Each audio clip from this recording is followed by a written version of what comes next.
બીજી તરફ ગોંડલના સામાજિક આગેવાન પિયુષ રાદડિયાને જાનથી મારી નાખવાની ધમકી અપાઈ છે। પિયુષ રાદડિયાને ફેસબુક મેસેન્જર પર અભદ્ર અપશબ્દો બોલી જાનથી મારી નાખવાની ધમકી મળતા ચકચાર મચી છે।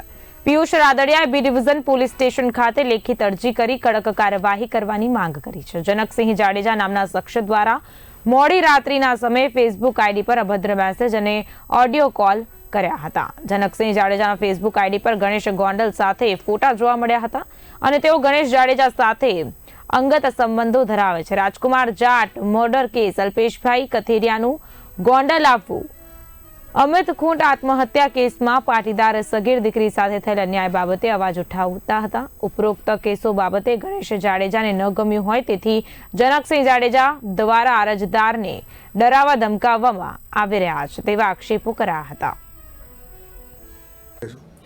हाँ, गत तारीख 5/1/2026 वहेली सवारे 3 वाग्ये जनकसिंह जाडेजा करीने फेसबुक में मारामां ऑडियो कॉल और विडियो कॉल और गाळो आपता होय एवा मेसेजो करेला हता, जे मैं सवारे 9 वाग्ये जोया અને જોઈને પછી મેં એમાં ફેસબુક એકાઉન્ટમાં ડિટેલ જોઈ તો મને જાણવા મળ્યું કે ગણેશ જાડેજાનો અંગત માણસ છે।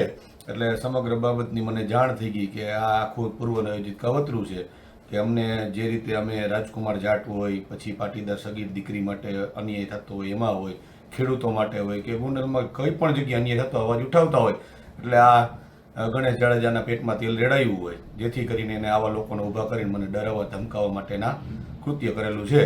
એ મને જાણ થતાં મેં લેખિતમાં પીઆઈ રાવ સાહેબને મળી, બી ડિવિઝન મને ફરિયાદ આપેલી અને રાવ સાહેબે આજે એમાં ફરિયાદ પણ લઈ લીધેલ છે।